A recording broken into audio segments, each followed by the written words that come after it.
తాజాగా వెలువడిన హైకోర్టు తీర్పు మరోసారి టీజీపీఎస్సీ నిర్లక్ష్య వైఖరిని బహిర్గతం చేసిందన్నారు ఓయూ విద్యార్థులు.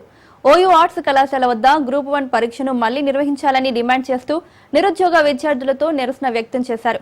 గ్రూప్ 1 పరీక్షల్లో పక్షపాతం, పారదర్శకత లేమి, నిబంధనల ఉల్లంఘనలపై కోర్టు ఘాటైన వ్యాఖ్యలు చేసిందన్నారు. ప్రభుత్వం డివిజన్ బెంచ్లో అప్పీల్ చేయడంతో గ్రూప్ 1 ప్రక్రియను మరింత జాప్యానికి గురిచేసే చర్య మాత్రమే అవుతుందన్నారు. ప్రభుత్వం భేషజాలకు పోకుండా వెంటనే చర్యలు తీసుకుని జీవో నెంబర్ 29ను రద్దు చేసి జీవో నెంబర్ 55ను అమలు చేయాలని విజ్ఞప్తి చేశారు. తెలంగాణ ఏర్పడిన 11 ఏళ్లు గడిచినా ఇప్పటి వరకు ఒక్క గ్రూప్ 1 పరీక్షను కూడా సక్రమంగా నిర్వహించలేకపోవడం సిగ్గుచేటన్నారు. నిర్వహించవలసినటువంటి గ్రూప్ 1 ఎగ్జామ్లో అవకతవకలు జరిగినాయి, పారదర్శకత లోపించింది అని చెప్పి కోర్టు ఎగ్జామ్ను రద్దు చేయమని ఏదైతే చెప్పడం జరిగిందో దాని గురించి ఇక్కడ ఉస్మానియా విద్యార్థి సంఘాలుగా, విద్యార్థులుగా, తెలంగాణ నిరుద్యోగులుగా మేమందరం కూడా ఆవేదన వ్యక్తం చేస్తా ఉన్నాం. ఇప్పటి వరకు కూడా టీజీపీఎస్సీ నిర్వహించినటువంటి ఏ ఎగ్జాముల్లో కూడా పారదర్శకత లేదు, మొత్తం కూడా తప్పుల తడకతోనే సాగింది.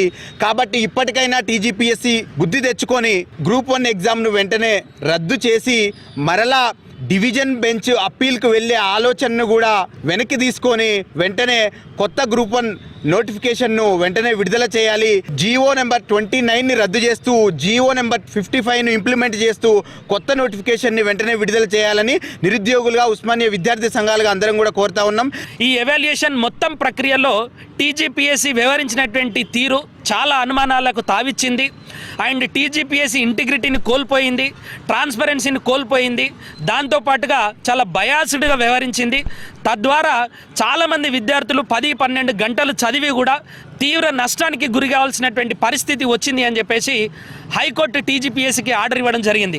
సో ఇవన్నిటిని కూడా పరిశీలిస్తే ఇక్కడ ట్రాన్స్పరెన్సీ లోపించింది, బయాస్డ్గా వ్యవహరించింది. దాంతోపాటుగా ఎవాల్యుయేషన్ ప్రక్రియలో చాలా లోపాలు ఉన్నాయి, ఎగ్జామినేషన్ కండక్ట్ చేయడంలో లోపాలు ఉన్నాయని చెప్పేసి హైకోర్టు చెప్పింది. కాబట్టి ప్రతిష్టాత్మకంగా నిర్వహించవలసినటువంటి